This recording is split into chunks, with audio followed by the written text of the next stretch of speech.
watching L.A. Confidential 1997. Curtis Hanson, I believe. He also did The Hand That Rocks the Cradle. And he did another really good movie, Wonder Boys, which is about writing and stuff. But this is L.A. Confidential. It's a pretty good one. It's got Russell Crowe. I got some notes. All right. So I went ahead and kind of found a connection with the Alaskan State Trooper #1, which I wanted Wahlberg to play, ideally just to have it in my mind for organization. And then, of course, me, Alaskan State Trooper 2, kind of a sidekick. Whether they have names and stuff like that, we'll worry about later. But regardless, what ends up happening is, you know, Shep and Buster, they go off. They've already found a place where they can nestle down along a string of pines that overlooks an icy mesa. Now, he's actually on a reservation for a certain type of tribe, native tribe in Alaska, which will be played, there will be a guy dressed up basically like a polar bear. Now, the polar bear, you kind of would think is like a shape-shifting kind of thing. Well, it could be a supernatural kind of thing. But the polar bear is actually a local's polar bear. It's almost like a trained guard dog kind of thing that a local has trained, that's been released in that area. He's already seen it and got a photograph of it, 35mm. I think the guy mentioned it at least once whenever he got settled in. He hasn't watched his Netflix and all that stuff, and there's a reason why for all that. Okay. Eventually, somewhere down the line, he goes to a bar. He gets tired of the wilderness, and he goes to a bar, and he meets Lady Shelby. Shelby likes him because he's a good-looking guy. So Shep should be a pretty good-looking guy. That's why I said Leo, Leonardo DiCaprio, or / Cooper Hoffman. Which I think Cooper Hoffman would play a good cop. He's an ex-cop, administrative leave. In the bar, okay, he sees Lady Shelby, who is Doc Shelby, the dwarves' basically common law wife. Only they're not communicating because Dr. Shelby is too busy trying to do this crazy revolution, which is right out there almost with Lynchian. If you think of David Lynch's Twin Peaks, you know, the guy with the gold shovel and the two weird glasses, he's like, get yourself a gold shovel and dig yourself out of the... I mean, it's a crazy revolution. It would never happen. There's no way you're going to extinguish every single cop, you know. But you find out that Doc Shelby is actually running a pretty serious militia, and that this overthrow thing will have to be kind of analyzed later and mellow out. It's more kind of a real thing than you think. Going on along a line of almost like I don't even want to say the word, right? I almost said it right there. Let's just say kind of gangs in New York kind of thing. Let's just say it that way rather than say the real words. We don't want to say the real words of certain gangs or certain associations of what's been going on since, you know, January 6th. I'm barely going to say that, right? You couldn't really understand that good. Regardless, Doc Shelby, the dwarf, really likes Lady Shelby. He sees her as a wife, even though they're not legally married. And they've been together for a very long time, ever since the streets, right? Because Doc Shelby, the dwarf, rose from the streets all the way to being like almost Elon Musk, like a trillionaire. Okay, he's a very powerful guy. Well, he has this kind of weird thing. It's almost like Joker or something. Okay, beside all the point, he sees Shep, okay, ex-cop. He sees Lady Shelby in this bar, and they hook up eventually. That's how Lady Shelby eventually finds out that he was once a cop. And he's on administrative leave for something that we don't even know that he did. And he's in Alaska, in Fairbanks. Well, eventually, the dwarf gets the information from Lady Shelby and becomes very, very enraged. I think it'd be a good one for Peter Dinklage. Yeah, he might be able to do it. Very enraged, and he decides to seek revenge. So he goes to the Alaskan State Troopers. Now, we know that Doc Shelby is actually posing as Archie. His name is like, it's a weird name, Archie Rector, right? Archie Rector. And he's got the passport that says it, he's got the license, he's got all IDs and everything that says it. Account information, then his Netflix account says it. He's got all kinds of stuff that say who he is. He's Archie, right? And this is all being run by the Lone Star hacker, or the hacker from Lone Star State, which I thought Cooper would be good. It's basically a hacking thing. where he's hacked into all this stuff. And he's paid this guy handsomely and has known him since he's been on the force. In this kind of world that I've created, the cops have a bug out, right? They have a bug out plan. And it's usually connected to a hacker. So they can just disappear back into society as a complete different person. And this version, in this fictional world, right? Not Logan's Run, but it's a fictional world, right? Now, back to Alaska. So we know that the dwarf is upset. So he goes to the Alaskan State Trooper, played by Wahlberg, and then me, and he tells him, because there's a sidekick, okay? Tells him, listen, I placed a tracker, and would be Doc Shelby at the dwarf. I placed a tracker. I've got the information. Where I know exactly where Shepard Dwight East is. He's on a reservation in Alaska. He's hiding along a string of pines overlooking this icy mesa. He didn't really say that, but he says basically this is the coordinates. He says something similar, and he shows him the coordinates and slides it over. It says, if you want the guy, he's there. So obviously, Wahlberg, being a pretty honest Alaskan trooper, takes his sidekick guy with him, and they go to find out what's going on. Because all they got is this crazy dwarf walks up and says, here's the coordinates to a guy that's on the lam. Well, he's been there for about a year, Shep has. So he looks a little bit different. He's got a beard. He's kind of reverent. That's why I thought Leonardo was my first choice. Because Reverend, I saw Leonardo DiCaprio in Reverend at the drive-in here with my second wife. And I thought that was a pretty good performance. And, Leo was pretty good. That was when I kind of changed. I always liked Leo since What's Eating Gilbert Grape. I think it's his best performance. But when I finally saw Reverend, and I was like, hey, he's got his chops back, He was pretty good in Departed, but Reverend, he was very, very good, right? He really went through a whole lot. This isn't as bad as Reverend. I know Reverend, traumatized him. This isn't as bad, but he does fight a polar bear in this one. But I'm also looking at maybe Cooper Hoffman, Philip Seymour Hoffman's son. I think he's a dangerously good actor. Both are really good. Okay, regardless. Finally, the two Alaskan State Troopers, they show up, and they're like, listen, I hate to do this, but they go for the ID. So he pulls it out. He's got, just to let you know, new in town, name's Archie, here's my passport. There's no middle name. So that's one thing when they're driving away that they talk about. There's just no middle name on this. This is, it's all fake. They don't know for sure if it's fake. Okay, they run it in the system. It comes up clear. And that's how powerful the Lone Star State is. We'll get to the Lone Star State hacker later. This could be a series. But he's like, almost like a Zuckerberg type. He's like crazy good. He can get into the Pentagon and look around, all kinds of stuff. This guy's like eating popcorn. He's like reading like a, I don't know, freaking Stephen King novel or something. And he's like working on the hacking. But he gets all the money for all the, all the cops in the area and all the stuff. He can like sit there and hack anything. But not Apple. No one can. But he can do a lot. Regardless, is it based on your saying? Yeah, she won Best Actress for this one. What's this guy's name? Yeah, Russell Crowe. Anyway. I thought about Russell Crowe too, and then Guy Pearce too. But anyway, boom. All right. So we're there. The interview process. I think this is good. It's a rhythmic thing that's in a lot of movies. Okay. There's the first interview, and then they come back, right? So the first one, he gets his information. They're like, yes, it checks out. Well, you look a lot like this guy named Shepard Dwight East. They show a photo, and they're all like kind of embarrassed and stuff, right? But the Wahlberg character, Alaskan Trooper, he knows it's him. He just knows. But my character, is all like, cool. Geez, Sarge, we can go now, blah, blah. Sorry about the trouble, they get and they drive off, They're in two separate trucks, two SUVs, he's following, he's talking to the CBs, and they go off to like a little coffee bar. And Alaskan Trooper number 1, which is the Wahlberg, he has a conversation and says, look, I know for a fact that's him. And then they have this conversation. I'll have to come up with that a little bit later. And he goes, well, should we go back? He says, not just yet. I got to get some stuff verified.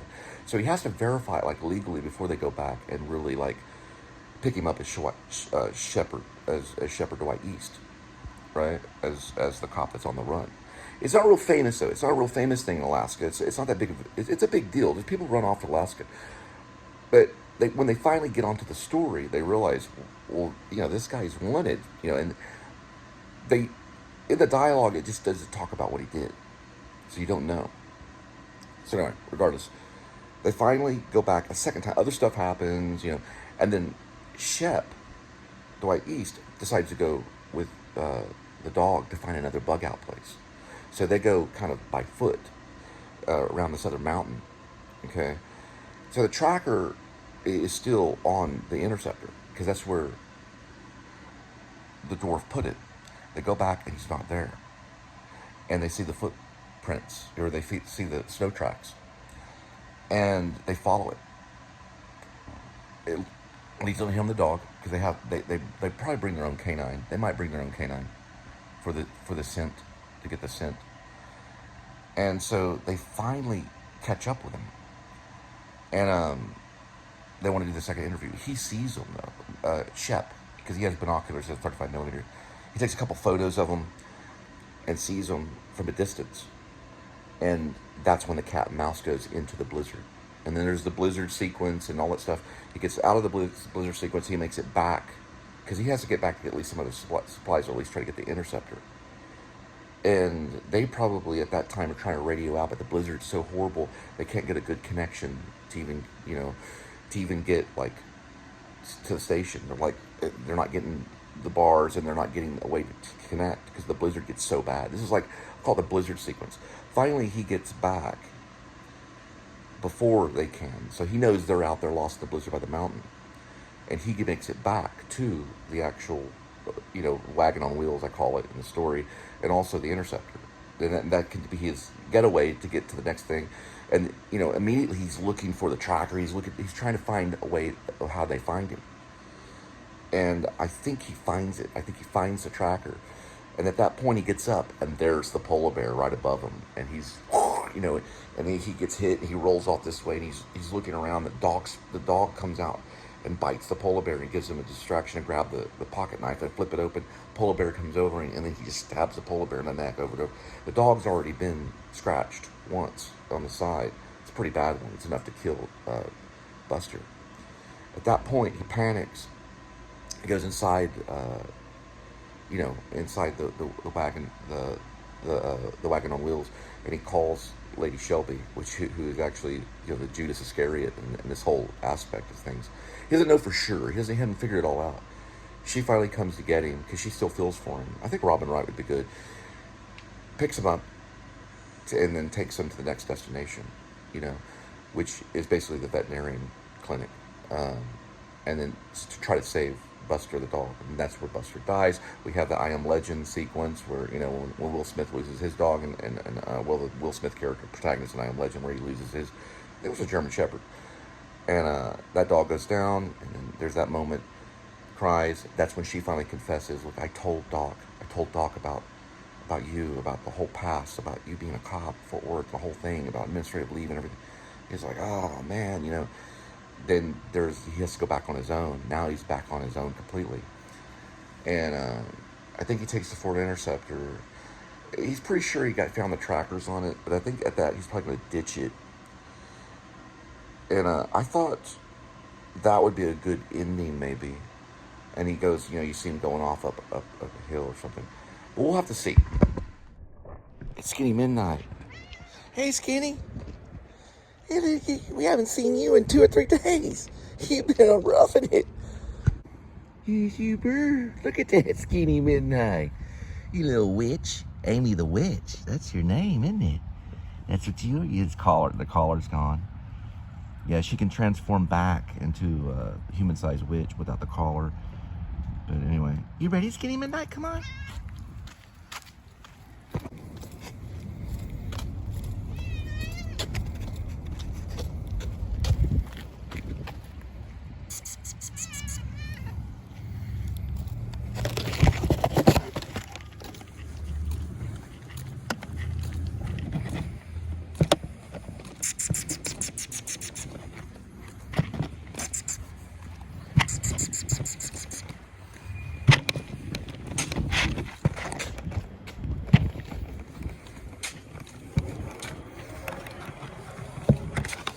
Here we go, Amy the Witch.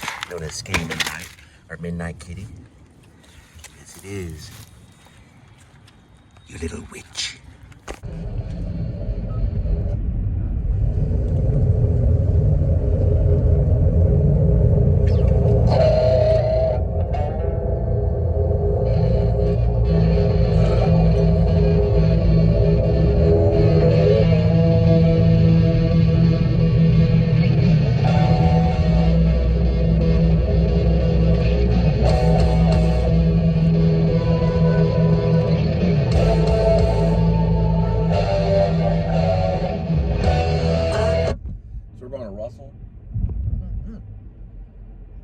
Not Rusty's. We're going to Russell.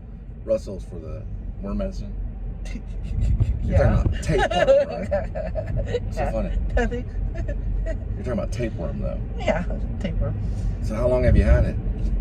Had what? Tapeworm. The kitty? No, I'm just joking. How, me? You're talking about no, kitty. Actually, he was sleeping next to me, like butt There's to the butt. next band for Leonard Skinner right there. They're going to be like Leonard Skinner. 6112. That's the name of the band. They're also called Up in the Street. Or no way. Up the Street. No, we were butt to butt the other day, and I was so paranoid, like his tapeworm was going to come up inside me. Yeah. Sorry. You're talking about kitty. Yeah. Well, it's hard to tell Edmund, because they clean themselves. Tuxedo, Scratchy, Cassavetes. He's got 4 names. Edmund, Tuxedo, Scratchy, Cassavetes. I had another Tuxedo that was Romeo Spike Emerson III. I just gave it to him, but this one, I'm not tapeworm, the name. This one is Edmund, Tuxedo, or Tux, Scratchy, as in cut, scratch, Cassavetes, as in John, or Nick, but I would say John. John Cassavetes, right? Woman Under the Influence? Yeah. Got it. Dirty Dozen. You seen Dirty Dozen, right? Everybody's seen Dirty Dozen. My mommy wouldn't let me watch it. Well, John Cassavetes did it really good. She's related to the Steve Miller Band. Her great uncle is named Robert Hayden. He hung out, what, 5 years? Technically, it's Bob Hayden. Oh, I did Bob find his Hayden. cassette. Do we have a cassette player around? 5 years. Do we have a cassette player? Steve Miller. I can't even find a cassette player. So it starts off with, well, the chorus. I'm a picker, I'm a grinner, I'm a lover, and I'm a sinner.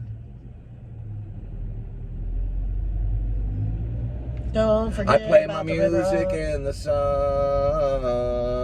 I'm a joker, a smoker, a midnight toker.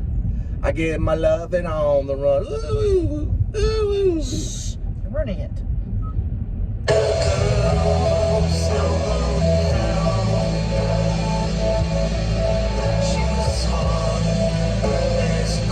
It's a big area. It's a cop stop. It's called West Point, White on White Settlement. It's got hanging lights that aren't even working. Yeah, that's the one we would take almost every day. They put those lights up. That's the way I took to They go got to to wait Walmart. for funding to get those lights working. This is right here where you can play paintball. I haven't really been in it. Yeah, it's paintball. They're selling it at Walmart right now. Yeah. $29.99. Yeah, you can do paintball, but in the summertime you might want to bring some Gatorade. It's open right now, but it's 10 maps. It's big time fun. It's like fun on the run right there. That's where you go in. They got like a whole clan of paintballers. I've never done it, but you got to wear are we going to Atwoods or Russell? We're going to Russell. You got to have goggles. You need to do your speech. Yeah. I'm twisted right now. Lane, there's a bunch of trucks over here, but run on the